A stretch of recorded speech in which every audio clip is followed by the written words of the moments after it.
সুপ্রিয় দর্শক মণ্ডলী, আজকের ভিডিওটি প্রতিটি মানুষের জন্য অনেক অনেক গুরুত্বপূর্ণ। বিশেষ করে সদ্য বিবাহিত অর্থাৎ যারা নতুন বিবাহ করেছেন বা করতে যাচ্ছেন এমন সমস্ত যুবক যুবতী অথবা যারা দাম্পত্য জীবনে সুখী নয় এমন মানুষদের জন্য আজকের ভিডিওটি অত্যন্ত মহামূল্যবান একটি ভিডিও হতে চলেছে। প্রিয় দর্শক, টানা 7 দিন যে নিয়মে কালোজিরা খেলে যে কোনো দুর্বল ব্যক্তি সহবাসে গোড়ার মতো শক্তি পাবেন তথা পূর্ণ শক্তি সহকারে সহবাসে পূর্ণ সক্ষমতা অর্জন করতে পারবেন ইনশাআল্লাহ। এবং যারা সহবাস ক্ষমতা বাড়াতে চান ও সহবাসের সময় বাড়াতে চান অর্থাৎ সহবাস নিয়ে আপনার মনে যত ভয় আছে সমস্ত দুশ্চিন্তাগুলো দূর করতে পারবেন ইনশাআল্লাহ। এবং এর সাথে আমরা আরও জানব টানা 7 দিন কালোজিরার এই বিশেষ একটি আমল যা আপনার দেহে এমন পরিবর্তন ঘটিয়ে থাকবে এবং যেগুলো আপনি 1 সপ্তাহ পর নিজেই লক্ষ্য করতে পারবেন। আপনি নিজেই তার ফলাফল দেখতে পাবেন ইনশাআল্লাহ। বিসমিল্লাহির রহমানির রহিম।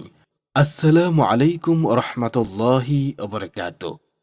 প্রিয় দর্শক, আজকের ভিডিওতে আমরা এই নিয়ে কিছু কথা আপনাদের সাথে শেয়ার করতে চলেছি।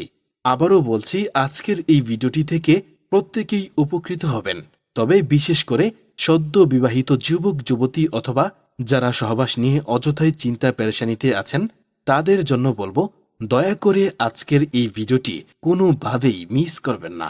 কারণ আজকের ভিডিওটি দেখার পর প্রায় সকলেরই এই আফসোস হবে, কেন এই নিয়ম আগে জানতাম না, এবং আজকের এই আমলটি করার পর আপনি অবশ্যই আশ্চর্য হতে বাধ্য হবেন। এবং আমাদের আজকের এই ভিডিওটি দেখার পর কালোজিরার মধ্যে যে এত গোপন রহস্য লুকিয়ে আছে সেটা জেনেও আপনি আশ্চর্য হবেন ইনশাআল্লাহ। কেননা রাসূল সাল্লাল্লাহু আলাইহি সাল্লাম স্বয়ং বলেছেন, মৃত্যু ছাড়া কালোজিরা সকল রোগের উপশমকারী। এবং এই কালোজিরার তেলেও উপকার মেলে। যেমন এই কালোজিরার তেলে 100টিরও বেশি উপযোগী উপাদান রয়েছে। তারুণ্য ধরে রাখতে মধ্যপ্রাচ্যে কালোজিরা খাওয়া দীর্ঘদিনের রীতি। তাছাড়া এটি কাজ করার শক্তিকে কয়েক গুণ বাড়িয়ে দিতে পারে এই কালোজিরা। এতে আছে প্রায় 21% আমিষ, 38% শর্করা এবং 35% ভেষজ তেল ও চর্বি। প্রাচীনকাল থেকেই কালোজিরা মানবদেহের নানা রোগের প্রতিষেধক ও প্রতিরোধক হিসেবে ব্যবহার হয়ে আসছে। এই জন্যই এই জিনিসটিকে অনেকে কালো হীরাও বলে থাকেন। এটি শুধুই একটি মশলা নয়, এর কাজ শুধুমাত্র খাবারের স্বাদ বৃদ্ধিতেই নয়, আয়ুর্বেদিক এবং কবিরাজি চিকিৎসাতেও কালোজিরার ব্যাপক হারে ব্যবহার হয়। কালোজিরার বীজ থেকে এক ধরনের তেল তৈরি হয় যা আমাদের শরীরের জন্য অত্যন্ত উপকারী। এতে আছে ফসফেট, আয়রন এবং ফসফরাস ইত্যাদি। এছাড়া কালোজিরা বিভিন্ন রোগের হাত থেকে আমাদের দেহকে রক্ষা করে থাকে। আর তাই বিস্ময়কর এই জিনিসটির প্রশংসা করেছেন খুদ রাসূল সাল্লাল্লাহু আলাইহি সাল্লাম নিজেই। হযরত আবু হুরায়রা রাদিয়াল্লাহু আনহু থেকে বর্ণিত, তিনি বলেন, আমি রাসূলুল্লাহ সাল্লাল্লাহু আলাইহি সাল্লামকে বলতে শুনেছি, কালোজিরায় সকল প্রকার রোগের উপশম আছে, তবে আশাম ব্যতীত। আর আশাম হল মৃত্যু। তাই যে কোনো রোগ নিরাময়ে রোগ থেকে নিরাপদ থেকে অন্যান্য সতর্কতার পাশাপাশি অভিজ্ঞ চিকিৎসকের পরামর্শক্রমে কালোজিরা সেবন করা যেতে পারে। আয়ুর্বেদিক, ইউনানি ও কবিরাজি চিকিৎসায় এর ব্যাপক ব্যবহার হয়ে থাকে। তাই যারা এইসব চিকিৎসা নিয়ে গবেষণা করেন তাদের কাছে রোগ অনুযায়ী সঠিক ব্যবহার বিধি ও পদ্ধতি পাওয়া যাবে। কারণ এক এক ধরনের রোগের জন্য কালোজিরার ব্যবহার বিধিও এক এক রকম। যেমন কোনো রোগের ক্ষেত্রে কালোজিরার তেল বেশ উপকারী। একটি রিসার্চের তথ্য মতে এতে রয়েছে ক্যান্সার প্রতিরোধক ক্যারোটিন এবং বিভিন্ন রোগের প্রতিরোধকারী উপাদান এবং অম্ল রোগের প্রতিষেধক। এই কারণেই হয়তো সাহাবায়ে কেরামগণ সব সময় সঙ্গে কালোজিরা রাখার পরামর্শ দিতেন। হযরত খালিদ ইবনে সাদ রাদিয়াল্লাহু আনহু থেকে বর্ণিত, তিনি বলেন, একদা আমরা যুদ্ধের অভিযানে বের হলাম। আমাদের সঙ্গে ছিলেন গালিব ইবনে আফজার। তিনি পথে অসুস্থ হয়ে গেলেন। এরপর আমরা মদিনায় ফিরলাম। তখনও তিনি অসুস্থ ছিলেন। তাকে দেখাশোনা করতে আসেন ইবনে আবি আতিক রাদিয়াল্লাহু আনহু। তখন তিনি আমাদেরকে বললেন, তোমরা এই কালোজিরা সঙ্গে রেখো। এর থেকে 5টি কিংবা 7টি দানা নিয়ে পিষে ফেলবে। তার মধ্যে তন্মধ্যে জয়তুনের কয়েক ফুটা তেল ঢেলে তার নাকের এদিক ওদিকে ছিদ্র দিয়ে ফুটা ফুটা করে প্রবিষ্ট করাবে। কেননা আয়েশা রাদিয়াল্লাহু আনহা আমাদের নিকট বর্ণনা করেছেন যে তিনি নবী সাল্লাল্লাহু আলাইহি সাল্লামকে বলতে শুনেছেন, এই কালোজিরা শাম ছাড়া সব রোগেরই ঔষধ। আমি বললাম, শাম কি? তিনি বললেন, মৃত্যু। বর্তমান যুগে চিকিৎসা বিজ্ঞানীরাও কালো জিরার অনেক ধরনের উপকারিতার কথা বলেছেন, যেমন ১. মাথা ব্যথা সারাতে কালো জিরার তেল অনেক উপকারী। কালি জিরার তেল কপালে মালিশ করলে এবং ৩ দিন খালি পেটে ১ চা চামচ তেল খেলে আরোগ্য লাভ করা যায়। ২. চুল পড়া নিরাময়েও কালো জিরার তেল বিশেষ গুণ রয়েছে। ১ সপ্তাহ ধরে নিয়মিত চুলে শ্যাম্পু করার পর তা ভালোভাবে শুকিয়ে পুরো মাথায় কালি জিরার তেল ভালোমতো লাগালে চুল পড়া অনেকাংশে কমে যায়। ৩. হাঁপানির রোগীরা বুকে ও পিঠে কালি জিরার তেল মালিশ করলে উপকার পাওয়া যায়। ৪. কালি জিরার তেল ও চূর্ণ ডায়াবেটিসের জন্য অত্যন্ত উপকারী। নিয়মিত এটি সেবনের ফলে ডায়াবেটিস নিয়ন্ত্রণে থাকে। ৫. চা অথবা গরম পানির সঙ্গে কালি জিরার তেল মিশিয়ে পান করলে চিনি লবণ ব্যতীত হৃদরোগ যেমন উপকার পাওয়া যায়, তেমনি শরীরের বাড়তি মেয়াদও কমিয়ে দেয়। ৬. পেটের গ্যাসের সমস্যার জন্যও কালো জিরা বেশ উপকারী। ১ কাপ দুধ ও ১ কাপ চা চামচ কালিজিরার তেল একসঙ্গে মিশিয়ে দৈনিক পান করলে গ্যাসের সমস্যা কমে যাবে অনেকখানি। ৭. যাদের উচ্চ রক্তচাপ আছে তারা কোনো না কোনোভাবে কালিজিরা খেলে রক্তচাপ নিয়ন্ত্রণে রাখতে সাহায্য করে। এমনকি গরম ভাতের সঙ্গেও কালিজিরার ভর্তা খাওয়া যেতে পারে। ৮. জ্বর হলে সকাল সন্ধ্যায় লেবুর রসের সঙ্গে কালিজিরার তেল খেতে পারেন, এতে আপনার জ্বর দ্রুত সেরে যাবে। ৯. হাঁটুর ব্যথা সারাতে রোজ রাতে কালি জিরার তেল হাঁটুতে মালিশ করুন, দেখবেন হাঁটুর ব্যথা কমে যাবে। এছাড়া বাতের ব্যথা সারাতে কালি জিরার তেল নিয়মিত মালিশ করলে ভালো ফলাফল লাভ করা যায়। ১০. ছুলি বা সেতির হলে আক্রান্ত স্থানে আপেলের টুকরো দিয়ে সামান্য ঘষে নিন, তারপর কালি জিরার তেল লাগান। এভাবে একটানা ৩০ দিন পর্যন্ত লাগালে তা দ্রুত সংক্রমণ বা ছড়িয়ে যাওয়ার প্রতিরোধ করবে।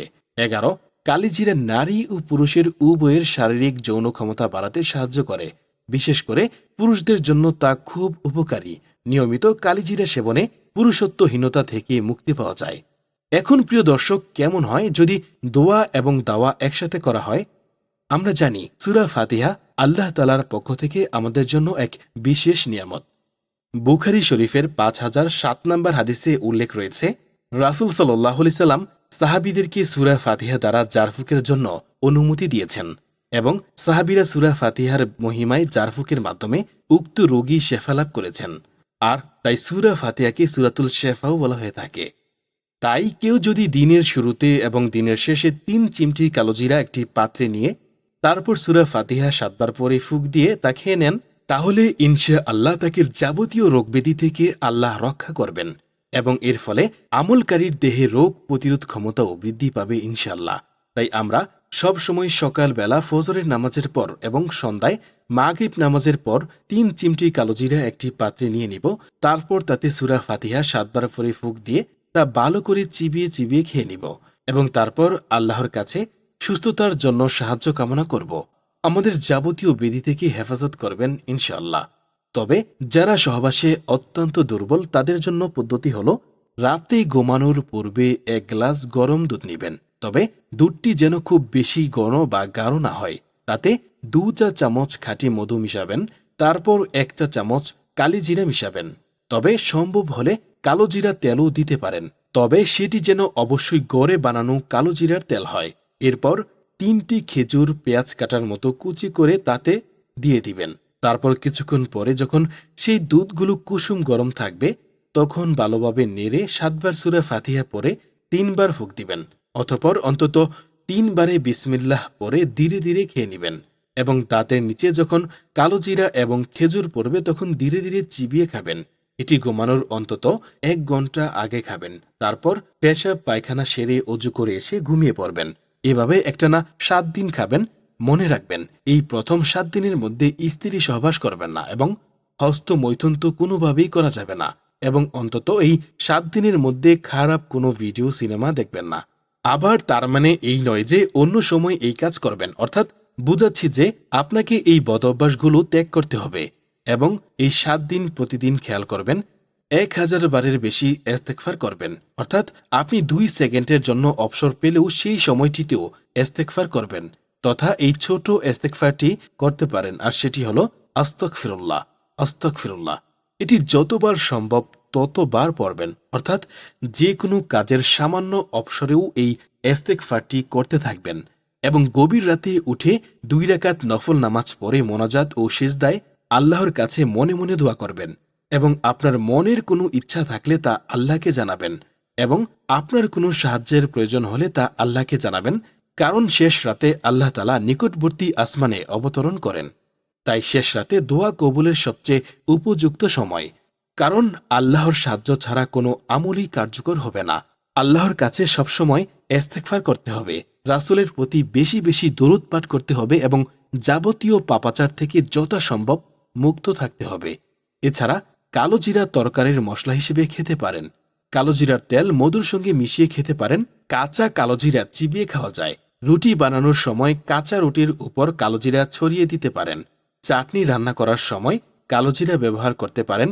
বিস্কুট, কেক, মিষ্টির মতো একাধিক খাবারে কালো জিরা ব্যবহার করা যায়। কালো জিরা যেমন ভালো দিক রয়েছে, তেমনি কালো জিরার কিছু পার্শ্ব প্রতিক্রিয়াও রয়েছে। অতিরিক্ত পরিমাণে কালো জিরা খাওয়ার ফলে শরীরে একাধিক সমস্যা দেখা দিতে পারে। অতিরিক্ত পরিমাণে কালোজিরা সেবন করলে কি কি পার্শ্ব প্রতিক্রিয়া দেখা দিতে পারে এই ভিডিওতে তা আলোচনা করা হবে।